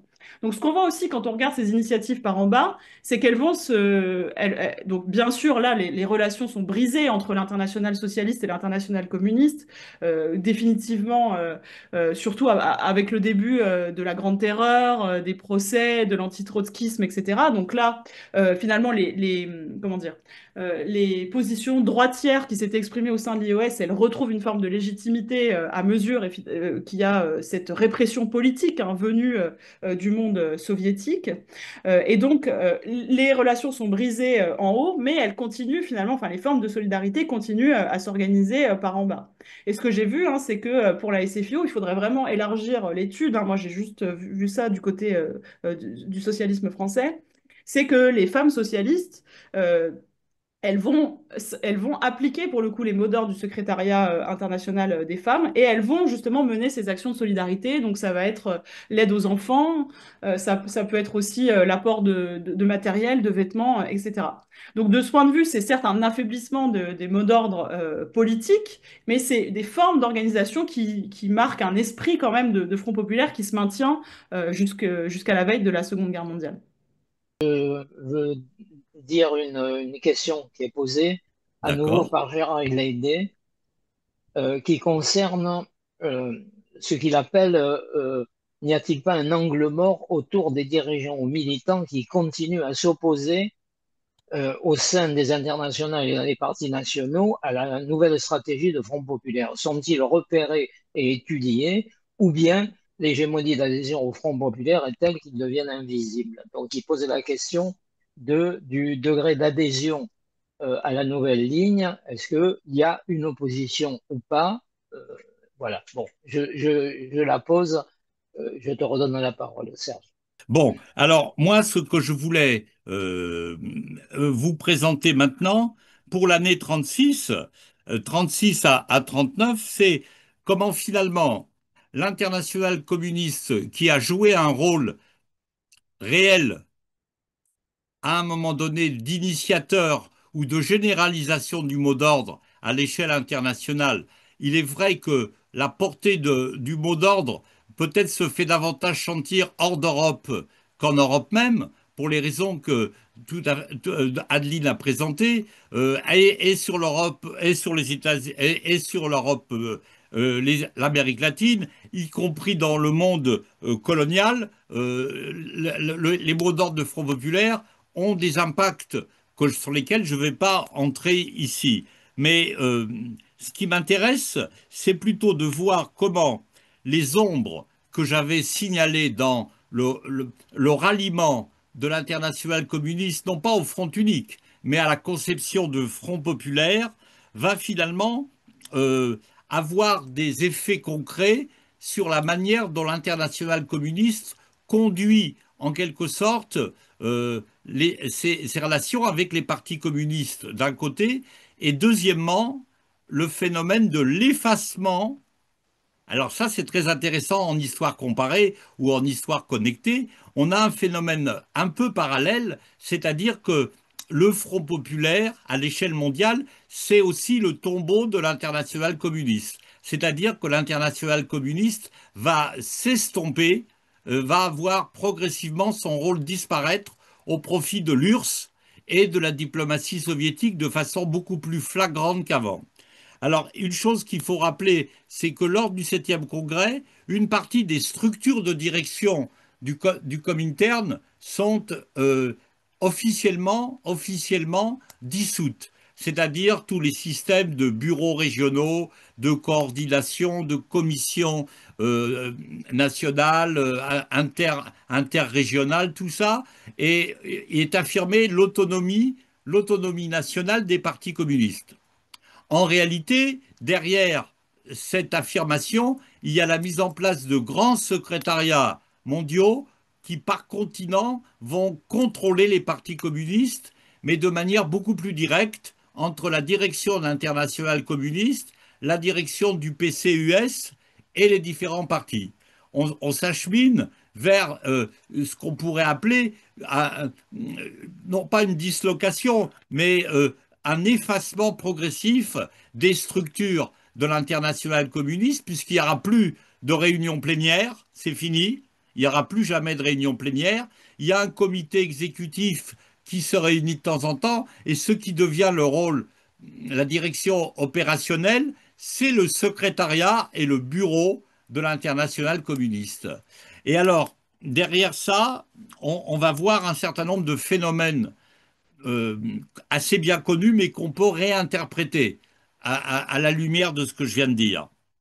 D'une part, l'internationale communiste s'inquiète des dérives, entre guillemets, que la politique de Front populaire peut produire dans ce qu'on pourrait appeler l'activité politique des partis communistes engagés dans des fronts populaires.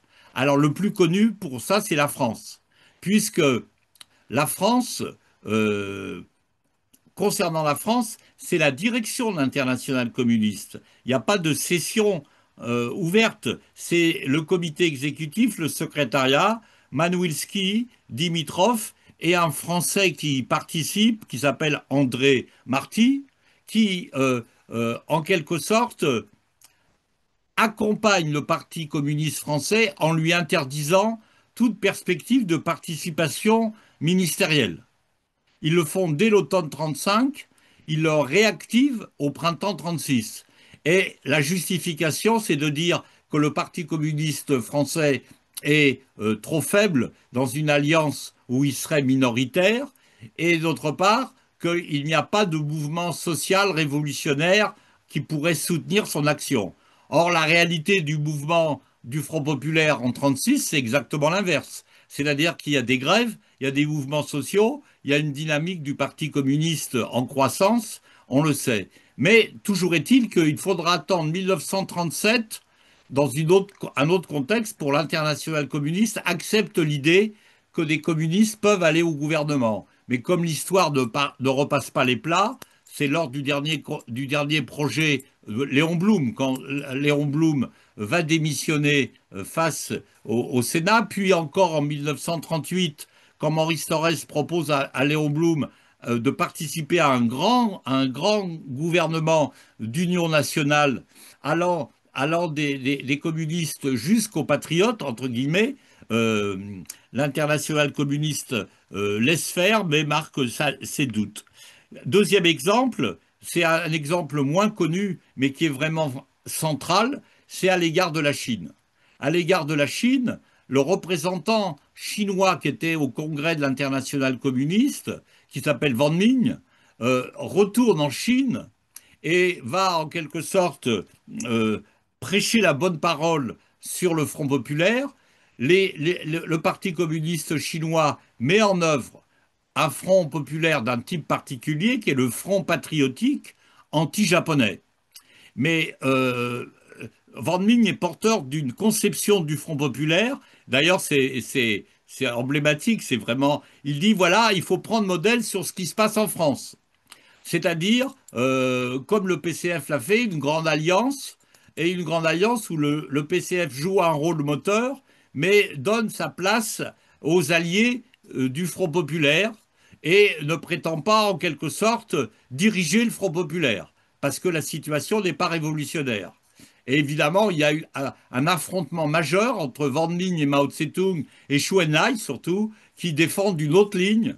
Et le front patriotique anti-japonais va se concevoir, va se développer comme une alliance large autour de ce qu'on pourrait appeler une épine dorsale qui est celle du Parti communiste chinois. À partir de cet épisode, les relations entre le Parti communiste chinois, Staline, Dimitrov resteront durablement méfiantes et mauvaises. Et de toute façon, les Chinois se réclameront de l'exemple du Front populaire, mais à leur manière et en développant une théorie qui est une théorie que Mao Tse-tung formalise avec son style à lui, par aphorisme et par ouvrage dans lequel il explique que le Front populaire, ça ne peut pas être une alliance qui est simplement un agrégat, mais il faut construire autour du monde, de la classe ouvrière, du Parti communiste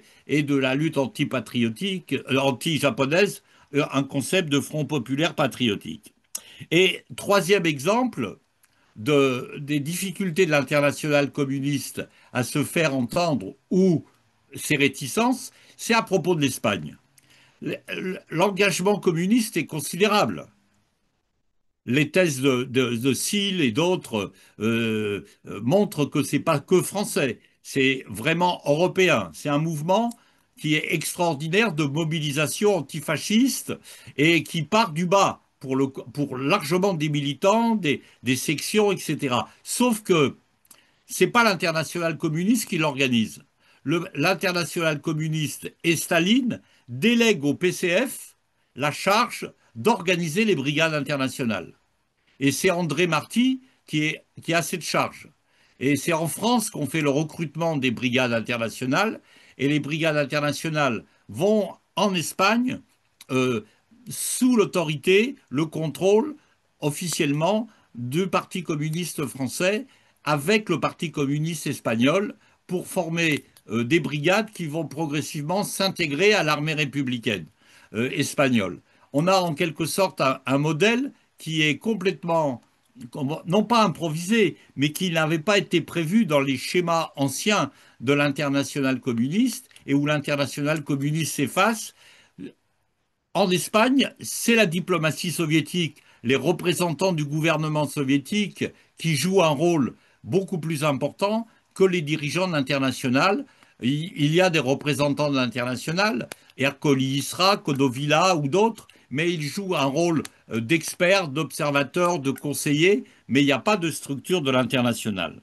Et dernière remarque, l'international communiste, pour aller vite, elle est en quelque sorte en dépit des déclarations de Dimitrov. Si on prend les textes de Dimitrov, il dit le contraire. Mais elle est à la remorque de la diplomatie de la sécurité collective. Alors c'est différent de la diplomatie soviétique, de la diplomatie anglaise et concernant la bienveillance à l'égard de l'Italie, mais la diplomatie soviétique de sécurité collective en 36, 37, vous savez, autour de la non-intervention, elle joue encore le jeu d'une entente possible en Europe pour prouver qu'il n'y a pas de perspective révolutionnaire, qu'il n'y a pas l'internationale communiste n'est pas présente et que on a cessé de faire appel à de nouvelles brigades. Il y aura une campagne pour recruter des brigades un petit peu en 37, mais pratiquement pas. Et l'internationale communiste est complètement à l'écart de la politique dite de la non-intervention. C'est le gouvernement soviétique et la diplomatie soviétique qui, elle, joue un rôle d'aide à l'Espagne directement, sans passer par vraiment l'international. Le seul, en fait, c'est les organisations humanitaires de l'international communiste qui reçoivent la délégation Secours Rouge, comme, ou en France, l'organisation qui s'appelle France Navigation, qui est une organisation qui va s'occuper de l'acheminement des armes, puis qui s'occupera de l'acheminement des antifascistes espagnols, des réfugiés, etc. Et la personnalité de l'international communiste s'efface. Le dernier épisode le plus emblématique, c'est le retrait des brigades. Le retrait des brigades internationales à l'automne 1938 se fait complètement en dehors de l'international communiste. C'est une décision directement assumée par le Parti communiste soviétique. Et dans les archives, on voit qu'il soumet ça au secrétariat de l'international qui approuve. Et on le voit dans le journal de Dimitrov, que l'international communiste est en position désormais non plus subalterne, mais complètement secondaire. Si vous voulez, l'aboutissement de cela, c'est le revirement de 39. Le revirement de 39 est explicite. L'international communiste avec Dimitrov et Torres et Cachin s'adresse à Staline encore au début au mois d'août 1939, je la fais rapide, hein, au mois d'août 1939, pour dire qu'il faut continuer la lutte antifasciste euh, contre l'impérialisme allemand. Et Staline, le mois de septembre 1939, déclare que la page est tournée, celle du Front populaire et de l'antifascisme, et que désormais, on est entré dans une guerre et un affrontement entre impérialismes. Et donc, le mot d'ordre qui est envoyé au Parti communiste et à l'international communiste, c'est d'abandonner explicitement la stratégie de Front populaire et d'antifascisme. Voilà. Je ne veux pas aller plus loin, mais déjà, la dissolution de l'internationale communiste, elle est en germe, puisque déjà à ce moment-là, on pense à la dissolution de l'internationale, elle adviendra seulement en 1943. Ce qui est intéressant, c'est de voir qu'une partie de l'argumentaire de Staline rejoint l'argumentaire d'Adler en disant que maintenant, désormais, les situations nationales l'emporte sur ce qu'on pourrait appeler une seule orientation internationale qui n'est pas possible à tenir, et que, par contre, à la différence de Adler, évidemment, la force principale qui représente les intérêts communs du monde ouvrier, du monde révolutionnaire dans les différents pays, c'est l'URSS. C'est-à-dire qu'il y a une affirmation du rôle de l'URSS qui, à cette occasion, euh, euh, affirme que le temps de l'internationalisme et de l'international, et y compris une même stratégie de Front populaire, est dépassé. Alors vous allez me dire, en 1941, quand l'invasion de l'URSS se fait, on réactive quelque chose qui ressemble. Oui, mais c'est plus le Front populaire, c'est l'idée de fronts patriotiques nationaux pour la défense contre la défense à la fois de l'URSS et contre le nazisme. On est dans une autre époque et le Front populaire, du point de vue de l'URSS et du point de vue de l'international, c'en est fini. Sauf qu'à la base, et je terminerai par cette réflexion à la base, la culture de Front populaire et même l'attachement à la pratique du Front populaire dans un pays comme la France apparaît comme absolument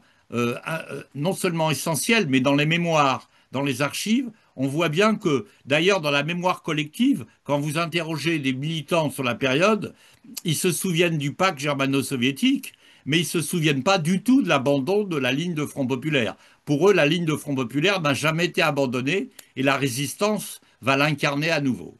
Voilà. Très bien, Serge. Je me permets de rappeler la question de Gérard Leydé sur y a-t-il des opposants à la stratégie, aux orientations de Front populaire. Ou, Et j'en rajoute dans les internationales et le parti. Et je rajoute moi une question à partir de là, dans le prolongement. Euh, il y en a une pour Adeline, plus précisément, et une qui te concerne, d'accord. Serge, plus directement. Pour Adeline, ma question, c'est y a-t-il dans l'international ouvrière socialiste et dans les partis socialistes des débats sur le Front populaire comme stratégie politique, ou bien ce que vous avez dit tout à l'heure, c'est-à-dire l'idée à un moment donné, ce qui importe, c'est la dimension internationale et donc la question diplomatique, le rapport à la SDN, la sécurité collective, etc., finalement recouvre et atténue les débats. Ça, c'est dans l'international ouvrière socialiste. Dans l'international communiste, Serge, moi j'ai une question qui est connexe, qui est la suivante. En 1935, il y a le congrès de Moscou qui entérine la ligne de Front populaire. On a l'habitude de considérer que c'est, à certains égards, plus qu'une inflexion stratégique, mais quelque chose qui peut être, à un moment donné, une rupture avec la stratégie antérieure. Mais comme tu l'as souligné, l'inflexion se fait sans retour critique sur la stratégie qui précède. Et donc, peut-on parler de nouvelles stratégies dès l'instant où la critique de la stratégie précédente n'est pas faite? Mais je me demande si de cette, comment dire, de cette absence ou de cette zone d'incertitude, est-ce que ça n'amène pas à dire que peut-être on voit déjà dans la période qui va entre 35 et la période qui suit, deux lectures possibles au fond du congrès de 35 de l'international. C'est d'un côté une ligne qui consiste à dire c'est une stratégie et il faut en tirer des implications dans toute une série de domaines, y compris doctrinaux. C'est par exemple ce qui va conduire autour du cas espagnol Togliatti et Dimitrov à avancer la notion de démocratie nouvelle, qui va introduire une sorte de, comment dire, de rupture avec l'idée il y a un seul modèle de révolution possible. Et de notre côté, une lecture qu'on va dire tactique, c'est uniquement le danger créé par l'impérialisme allemand fasciste qui oblige à une inflexion tactique, mais tactique, donc provisoire. Ça signifie qu'à un moment donné, on peut revenir à la stratégie antérieure. Et au fond, que voit-on dans la période qui est la période au moment de 39? Si on regarde d'un côté la position, la première position de Torres et de Polite en Grande-Bretagne contre, en France et en Grande-Bretagne, les positions de Gallagher et de Marty. Ce sont deux, au fond, lectures de la stratégie qui ne se sont jamais formellement exprimées, mais qui quand même pèsent dans le choix des dirigeants. Et de la même manière, la différence entre Litvinov, qui, j'allais presque dire, lui aussi soucieux de ce qui se passe dans la SDN, la sécurité collective, et qui est pour pousser la logique de Front populaire sur le terrain diplomatique d'un côté, et de l'autre côté, Staline et Molotov, qui considèrent que le Front populaire, c'était uniquement tactique et que la vérité de la politique communiste, c'est classe contre classe, et dès qu'on peut, on revient à la stratégie écrasée frontière. Et d'une certaine façon, comment dire, j'ai l'impression, mais c'est à toi évidemment de me le dire parce que tu le connais mieux que moi, j'ai l'impression que cette différence de lecture qui est, comment dire, de façon sous-jacente, l'amorce de cultures différentes va expliquer le fait, par exemple, que au moment du tournant de 41, les Français, enfin Torres est totalement prêt et Polite sont totalement prêts pour enfourcher la ligne du combat patriotique. Marty, lui, marque des réticents et les communistes allemands ont du mal à s'adapter au changement de ligne. Voilà, donc n'y a-t-il pas au fond deux lectures possibles du congrès de 1935 qui sont peut-être à un moment donné révélateurs de quelque chose de plus profond qui est, j'allais presque dire, une culture politique qui fonctionne de façon différente. Voilà. Donc, deux questions, une un peu pour Adeline et puis une plutôt pour toi, qui est un peu dans la continuité de la question de Gérard Leydé. Y a-t-il des oppositions? Est-ce que c'est comme ça que ça fonctionne, etc. Voilà. Je vous redonne la parole, Adeline. Alors, bah, du point de vue de l'IOS, il y a ceux qui n'ont jamais été vraiment favorables à la stratégie des fronts populaires, hein. Ils continuent à exister, ils sont quand même majoritaires en réalité, donc ils ont été plutôt très visibles.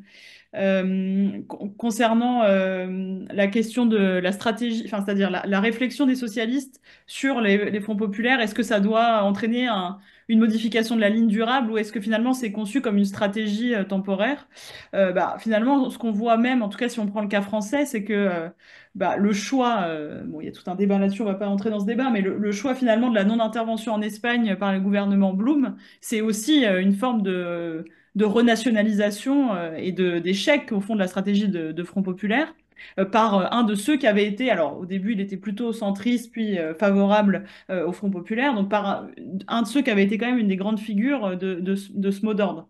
Donc là, de ce point de vue-là, en fait, ce qui l'emporte à nouveau, c'est quand même la logique du maintien. Alors, pas vraiment du combat, enfin, du maintien de la paix, en fait, de ce qui peut ce qui peut rester du maintien de la paix en Europe. Et donc, de ce point de vue, le fond identitaire de l'IOS, qui est quand même la question de la sécurité collective, ou en tout cas d'éviter les conflits, bah, c'est finalement ça qui va être réactivé une fois que les stratégies de Front populaire ont donné ce qu'on sait qu'elles ont donné. D'où le fait que finalement on cède dans les différents partis, soit au pacifisme, à l'opinion publique pacifiste en France, ou alors à des tendances plus ouvertement nationalistes dans certains partis comme en Belgique, ou alors à l'isolationnisme, y compris géopolitique, du côté britannique. Donc de ce point de vue, c'est quand même ceux qui l'ont porté perçoivent bien aussi que c'était une stratégie d'un temps qui a fait son temps et qui n'a voilà, qui n'est pas durable, en fait, étant donné les positions aussi que prend l'international communiste à partir de 36-37 et ce qui se passe aussi en Union soviétique. Sur le premier point, à propos des oppositions, oui, oui, il y a des oppositions. Il y a des oppositions très complexes, assez complexes.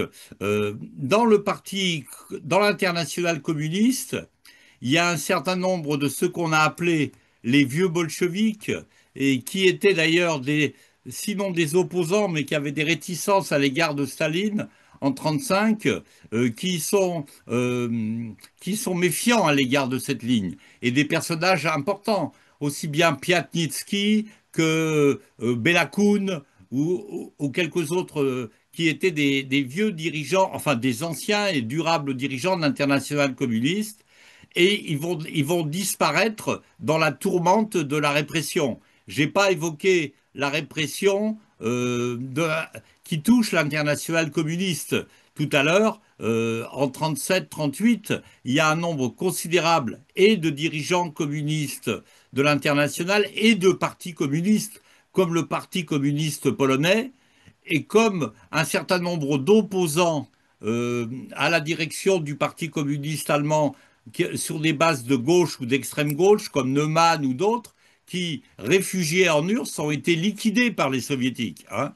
Donc, il y a tout ça. Mais dans l'opposition politique en Europe ou dans des partis communistes européens, il y a ce qu'on pourrait appeler la frange dite d'extrême gauche, qui avait déjà fait scission plus ou moins, et qui était la frange trotskiste, et qui intègre, c'est pour ça que c'est assez compliqué, qui intègre souvent les partis socialistes, hein, avant la création de la quatrième internationale. Et donc, dans l'opposition, on a des courants en 1934 qui restent attachés à la culture classe contre classe. On connaît les débats avec le groupe Octobre, par exemple, qui est très réticent à l'égard une partie des surréalistes, à l'égard des alliances avec la bourgeoisie, dans le cadre du Front populaire. On a ces courants-là. Du point de vue des dirigeants, il y en a un certain nombre qui, en quelque sorte, marquent leur, euh, leur conception que le Front populaire est tactique. Le personnage emblématique, c'est André Marty. André Marty est celui qui dénonce auprès de l'internationale communiste les tendances opportunistes du secrétaire général, en l'occurrence Boris Torres. Il dénonce aussi Gabriel Péry, qui est pourtant son beau-frère, en disant qu'ils veulent participer, qu'ils n'ont pas de position claire. En 1939, il refera la même chose. Euh, Plus tard, à Alger, quand il est à Alger, Marty continue de considérer qu'une grande alliance est néfaste, et il sera sur les mêmes positions que les Yougoslaves en 1947. Donc il y a des lignes de force. Il y a des lignes de force pour dire que alors, dans les partis communistes européens, y compris parmi ceux qui vont se battre en Espagne, il y en a qui sont très sur la ligne Front populaire, dans les brigades, et ça, Édouard Sill l'a montré, et d'autres qui ne sont pas sur la ligne de Front populaire. Hein. Ça, c'est extrêmement clair. Chez les Hongrois, chez une partie des Polonais, la ligne Front populaire, ça ne fonctionne pas. Chez les Italiens, chez une partie des Tchèques, ça fonctionne. Chez les Allemands, ça fonctionne absolument pas, la ligne de Front populaire dans les brigades.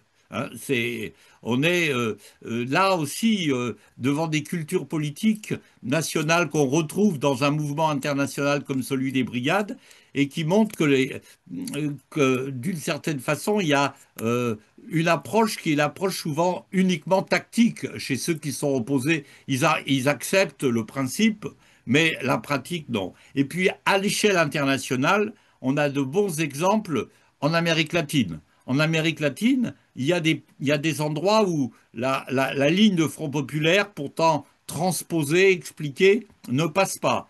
Si vous prenez des pays comme le Chili, au contraire, au Chili, l'alliance de Front populaire va se réaliser à travers une coalition parlementaire, sociale, économique, avec un gouvernement de Front populaire qui se forme en 1938.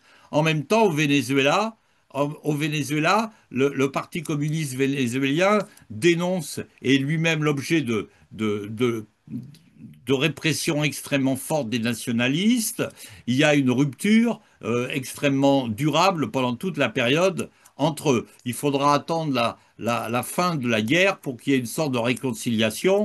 Quant au Mexique, le Parti communiste mexicain est complètement divisé sur la question du Front populaire, notamment à travers le rapport à Trotsky et à travers d'autres facteurs. Donc on a là aussi des oppositions. Pour Jean qui nous écoute, connaît bien la situation en Afrique du Sud, le mouvement communiste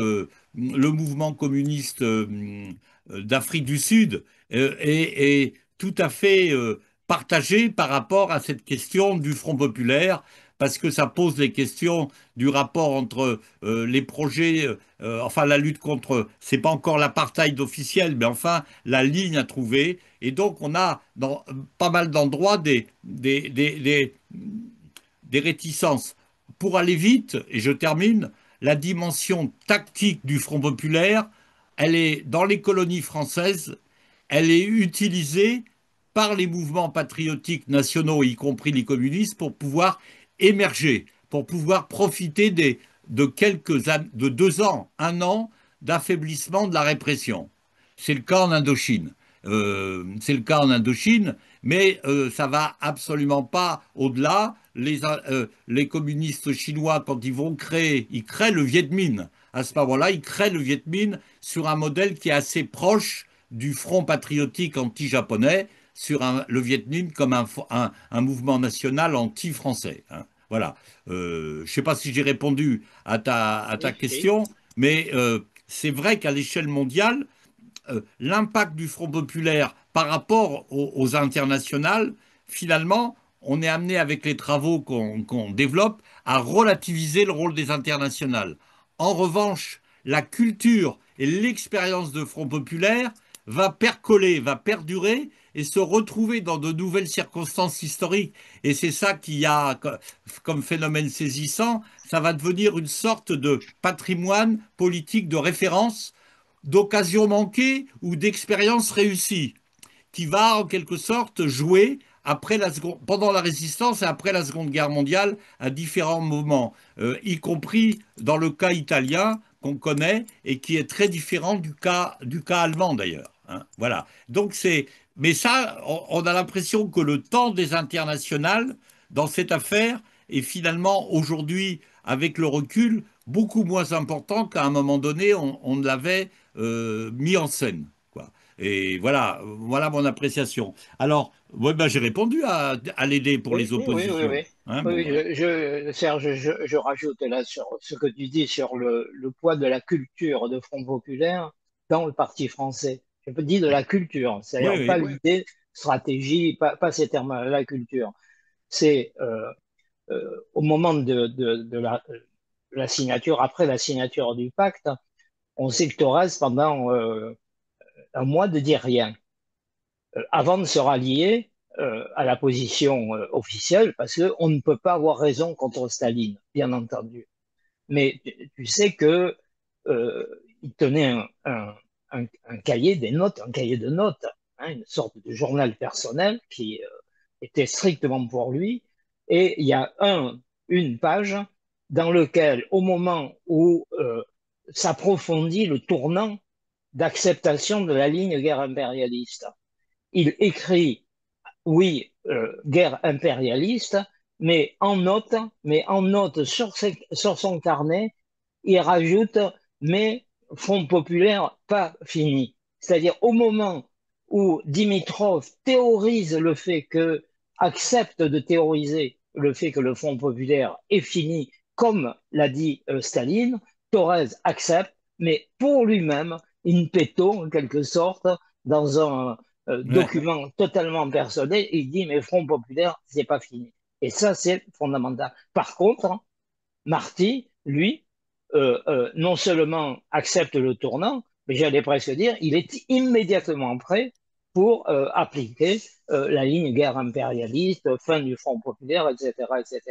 Et on va retrouver les mêmes attitudes en 41, là, en sens inverse, Thorez immédiatement se saisit évidemment du changement de ligne pour aller dans le sens qui correspond à sa propre pente. Marty Axel, Mais en 47, tu as raison de dire, à nouveau, quand on repasse de la Grande Alliance à la variante classe contre classe du moment, c'est-à-dire les deux camps, qui est le premier prêt à entrer dans cette ligne-là, c'est Marty, alors que Toral, jusqu'au bout, va résister jusqu'en l'octobre, jusqu'à automne 47, au changement à un moment donné de ligne politique. Et ça, encore une fois, c'est pas ça ne relève pas de des mots stratégie, tactique ou pas, c'est quelque chose qui renvoie à des cultures politiques. Il y a des individus pour lesquels la ligne de Front populaire devient une culture, il y en a pour lesquels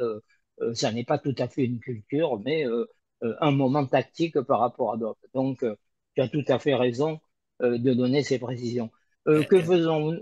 Oui, vas-y, Non, Serge. je voulais juste dire, j'ai simplifié trop pour l'Allemagne, parce que en Allemagne, il va y avoir l'expérience des camps, des camps de concentration et des liens qui vont quand même se nouer entre communistes et socialistes dans l'expérience des camps, même si c'est une expérience qui n'est pas homogène et unitaire et commune, ce qui fait qu'après la Seconde Guerre mondiale, dans l'Allemagne libérés, mais où les antinazis sont très minoritaires, il y a des courants favorables à des rapprochements entre social-démocratie et communistes, ou tout au moins une partie du fossé qui avait été construit dans l'entre-deux-guerres a en partie disparu. Il va se recréer, mais un homme comme Willy Brandt est assez emblématique de ce type de rapprochement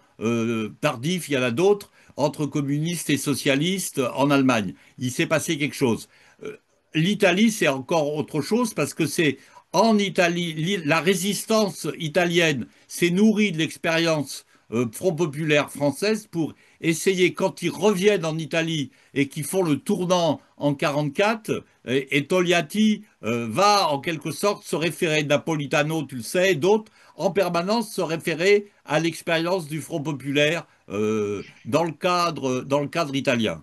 Mais significativement, celui qui fait le tournant de Salerne, c'était Togliatti, et celui qui, en 38, sur la base de l'expérience espagnole, C'est avec ça. Dimitrov, esquisse ce Ouais. qui n'est pas une stratégie développée, mais qui est quand même une intuition, celle de la démocratie nouvelle, qui va, pour une part, irriguer les expériences Mais tu remarqueras que ça se fait complètement à l'écart des internationales. Et totalement à l'international l'écart. communiste, il y a une revue, il y a une revue qui est emblématique, qu'il faut connaître comme source, c'est la revue qui s'appelle l'International communiste et qui est traduite en français, qu'on trouve difficilement, on l'a numérisée, etc.